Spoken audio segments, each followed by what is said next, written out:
The sound of the lock turning jarred me awake. It was 2:17 a.m. on a Tuesday, and the noise was off, too soft, too calculated. I caught her shadow slipping out of the bedroom, dressed and ready to leave. When I confronted her at the front door, bag slung over her shoulder, she didn't look remorseful. She looked irritated that I'd stirred. Her eyes were sharp and rebellious in the faint glow of the corridor. "You don't control me, Ethan," she snapped. "I'll return when I'm ready." I didn't raise my voice. I didn't demand to know her destination. I stood there, watched her shut the door, and gave a single nod to the empty air where she'd stood. She thought she was asserting her independence. She believed she could treat my place like a pit stop and me like a doorman. What she didn't realize was that with those words, she'd checked out for good. And when she chose to return, it wouldn't be me waiting. It would be the one person she dreaded most, sitting in my living room, ready to deliver the lesson on accountability she'd dodged her whole life. My work is in risk management. I spend my days evaluating dangers, spotting weaknesses, and designing protections for critical assets. My career hinges on noticing what others overlook and acting swiftly before things spiral. It's ironic, then, that the biggest breach in my life was sharing my bed for the past 6 months. I'm 39. I own a condo in a secure, upscale complex. My life is structured, disciplined, and serene. Or it was until Leela. I met her a year ago. She's 32, a chaotic force who works as a freelance illustrator, taking just enough gigs to fuel her adventures. She called herself a wanderer. I found it endearing. I saw her as a lively counterpoint to my orderly existence. In hindsight, I was just a target, mistaking a lack of substance for charm. She moved in 6 months ago. It was her suggestion. Her rental agreement had expired. She wove a tale about wanting to get serious, about creating a real future together. I agreed with one condition. She had to chip in, not much, just a modest amount for bills and groceries. I wasn't looking to support a freeloader. She agreed, but her payments were always late, always paired with an excuse. I let it pass. That was my first error. I was treating a liability as a manageable risk. The late nights began 2 months ago. She'd return reeking of cigarettes and cheap liquor long after I'd gone to bed. When I'd ask where she'd been, she'd get defensive. "I was out with friends, Ethan. You're not my jailer." She'd throw around words like overbearing and restrictive when all I'd done was ask a basic question. The warning signs were glaring, but I ignored them. I was emotionally entangled, and it was fogging my clarity. Then came last Tuesday. The locks click.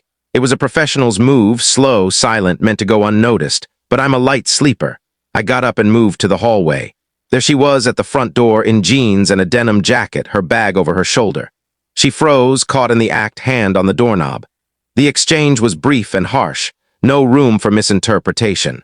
"Going somewhere?" I asked, my tone even. Her fear flipped to fury, a classic dodge. "I don't have to report to you," she shot back. "At 2 a.m. without a word in the home we share." "Yes, you do." That's when she delivered the line that ended it all. She stepped toward me, her face twisted with scorn. "You don't control me, Ethan. I'll return when I'm ready." And then she was gone. The door clicked shut, leaving me in silence. The pain was there, a deep, icy sting, but my professional instincts kicked in. A breach had occurred. The asset, my home, my peace, my life, was compromised. The threat needed to be eliminated. I didn't call her. I didn't text. I let her walk straight into the consequences I was about to set in motion. My first step was to lock down the perimeter. My condo has a top-tier security system. I accessed the control panel on my laptop. I disabled her key card and entry code. I reset the master code. As of 2:25 a.m., she was locked out of the building and the unit. My second step was to cut off her internal access. I logged into our shared accounts, the phone plan under my name, the streaming platforms, the online shopping accounts. I changed every password and removed her as a user. Her cushy, subsidized lifestyle was being systematically dismantled. My final step was the most critical. It was the one she'd never anticipate. I thought about who she was, what she valued. She prized her so-called independence, which was really just dodging accountability. And who in her life stood for the opposite? Who was the one person she avoided? Her father, Colonel Robert Hayes, retired. A man who'd spent 30 years in the armed forces. A man who valued discipline, responsibility, and structure above all. Leela had spent her adult life fleeing his strict standards. She'd moved across the country to escape him. He still covered her car insurance and phone bill, a detail she conveniently left out when boasting about her freedom. I had his contact from a brief, formal meeting last winter. I dialed him. It was nearly midnight his time, but I knew he'd be awake. He answered on the second ring, his voice crisp and alert. "Hayes." "Colonel," I said, calm and respectful. "This is Ethan. I apologize for the late call, but I'm dealing with an issue involving Leela, and you need to know." I laid it out, calmly, factually. I told him about her sneaking out, her words, and that our relationship was done. I told him I'd secured my condo and she could no longer enter. I told him his daughter was, effectively, without a home. He was quiet for a long moment, his breathing steady as he processed it. "She's done this before, Ethan," he said at last, his voice heavy with old disappointment. "Running when things get tough." "I understand, sir," I replied, "but my home can't be her fallback anymore. She needs to return to you." "What are you suggesting?" he asked. "I'm suggesting a plan," I said. "I'll pack her things, you come here and take her back. She can't run from you." Another pause. "When?" "She said she'll return when she's ready. My guess is 2 or 3 days when her fun runs dry. Can you be here by Friday?" "I'll be on the first flight tomorrow," he said. The line went dead. The trap was set. Leela was out there, chasing her carefree fantasy, unaware that her greatest fear was flying in to collect her. She wasn't just losing her place to stay. She was losing her illusion of freedom. Update 1, 3 days later. The support from this community has been a grounding force in a messy situation. It reinforces my conclusion that a boundary was violated beyond repair. The past 3 days have been about precise execution. Colonel Hayes arrived Wednesday morning, as promised. He's a commanding figure, even in civilian attire, radiating unshakable authority. We shook hands at my condo's entrance, sharing a silent understanding. We were 2 men tackling the same issue from different perspectives. "I respect your calm handling of this, Ethan," he said, his eyes scanning the condo's tidy interior. "I'm just mitigating a risk to my peace, Colonel," I replied. We spent the next 2 days packing Leela's life into boxes. It was an oddly detached process. The Colonel was relentlessly efficient, sorting her clothes, art supplies, and half-done projects with grim resolve. He uncovered things I hadn't noticed. A pile of overdue credit card statements hidden in a drawer, a notebook filled with bitter complaints about her stifling life. He didn't remark on them, he just packed them away. We talked as we worked. He shared stories of Leela's childhood, her constant defiance of rules. He described her string of failed jobs, unpaid debts, and the chaos she left behind. He'd hoped I'd be the one to anchor her. "I think," he said, sealing a box of her books, "she saw your stability as a safety net to leap from, not a foundation to build on." He was right. Leela's return came Friday afternoon, 72 hours after she'd left. My security system pinged me, a call from the doorman saying Leela was in the lobby demanding entry. I told him to deny her access. She was no longer a resident. Minutes later, my phone lit up with her calls. I ignored them. Then came the texts, angry, then confused, then desperate. "Ethan, what's happening? The doorman won't let me in. Why doesn't my key work? Are you serious? This isn't a joke. Ethan, my phone's dying. I have nowhere to go. Let me in so we can talk." I didn't reply. I sat in the living room with the Colonel, watching the messages roll in. He glanced at his phone, then at me. "She's calling me now," he said. He answered, putting it on speaker. "Dad," Leela's voice was panicked, almost tearful. "Something's wrong with Ethan. He's locked me out. Can you call him? He's not answering." "I know he's not, Leela," the Colonel said, his tone unyielding. "I'm in his condo right now." The silence on her end was deafening. I could imagine her face, the growing dread as she registered his words. "What?" she whispered. "I'm here to take you home," he said. "Ethan and I have talked. Your little adventure is done. Come up to the condo. The doorman will let you in now."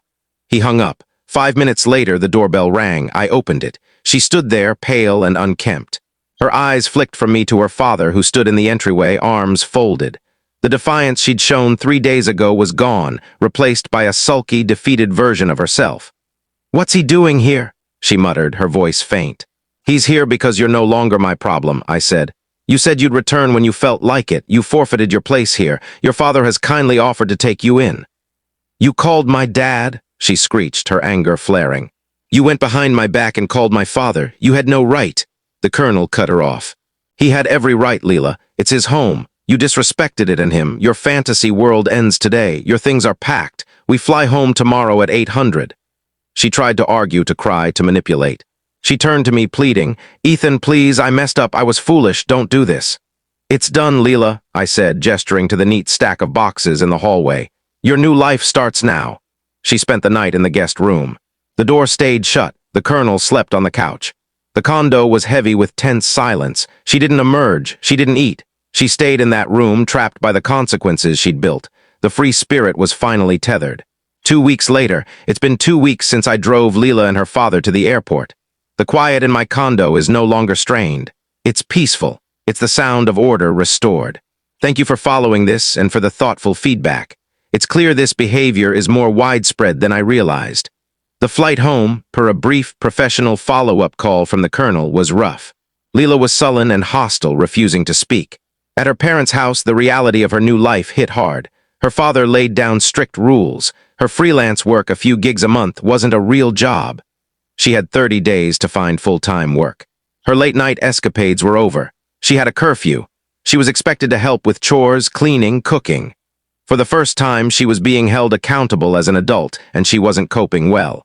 Her attempt to spin me as the villain fell flat. She called her friends, likely the ones she was with the night she left, claiming I was a controlling ex who locked her out and called her father to drag her away. It didn't land. One friend, Claire, the most grounded of the group, called me. She apologized. "I have to be honest, Ethan," she said. "We knew she was seeing someone else. We warned her she was playing with fire. She has a habit of using people for stability, then getting bored. What you did was probably the best thing for her." That call was more affirming than anything. It confirmed this wasn't a one-off mistake. It was her pattern. The man she'd been sneaking out to see, a bartender at a rundown bar she frequented, disappeared fast. He was part of the thrill, the rebellion.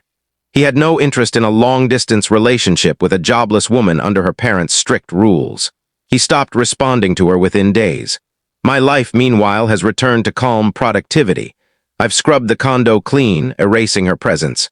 I sold the impractical chair she'd insisted on and bought a sleek, comfortable one. I'm focusing on work, securing a major client that'll keep me busy for months. The focus is refreshing, logical, predictable. One last matter remained. Leela left behind a laptop and some camera gear I'd bought to support her art business. Her father asked what to do with them. "Sell them," I said. "Use the money to cover the security deposit she never paid on her last place." A pause. "How'd you know about that?" the colonel asked. "It's my job to know things," I replied. "Tell her the rest is her severance." The message was clear. I was cutting every tie, every last thread of her reliance on me. The final account was settled. Final update 3 months later. 3 months have passed. The seasons are shifting, and so is my life, for the better. The chapter on Leela is closed, with an ending more fitting than I could have planned. Word from mutual acquaintances paints a stark picture of her new reality. Life at her parents' is a harsh wake-up call. She found a job, as required, a junior designer role at a small local ad firm with a starter salary. The days of minimal work and endless experiences are gone. She works 9 to 5, commutes and answers to a boss. It's her personal nightmare. Her relationship with her father is fraying. She resents his control. He's disappointed in her lack of integrity. She's learning her means are far humbler than she thought. She tried reaching out a month ago. A long, manipulative email landed in my spam folder, full of lines like, "You were my anchor, and I didn't realize what I had." She blamed her actions on fear of commitment, her upbringing, anything but herself. She claimed she'd changed, was growing up, and asked to talk. I deleted it without responding. People don't change just because they're in a new situation. They change when they own their role in getting there. She wasn't owning anything. She was just seeking an escape. The most satisfying part wasn't the confrontation. It was the quiet, deliberate process of reclaiming my life. The revenge wasn't loud or dramatic. It was a calculated removal of a risk. I identified the weakness, evaluated the threat, and executed a plan to neutralize it. She thought her strength was in her defiance, her ability to flit in and out. She never grasped that real strength lies in stability, self-reliance, and the quiet confidence of owning your life. I didn't need to yell to win. I just made one call and let her life's natural order take over. I'm dating someone new, an engineer. She's sharp, ambitious, and her life is as organized as the system she designs. We talk about frameworks, resilience, and building things that endure. When she stays over, she doesn't slip out. She's there in the morning, brewing coffee, discussing our day. It's a partnership, not a subsidy. Leela's last desperate move was to tell people I ruined her life. But I didn't. I just stopped letting her ruin mine. I opened the door and she walked through it. Her father was just the consequence waiting on the other side. She said I didn't control her. She was right, but she didn't control me either. And the moment she forgot that, it was over. She just didn't know it yet.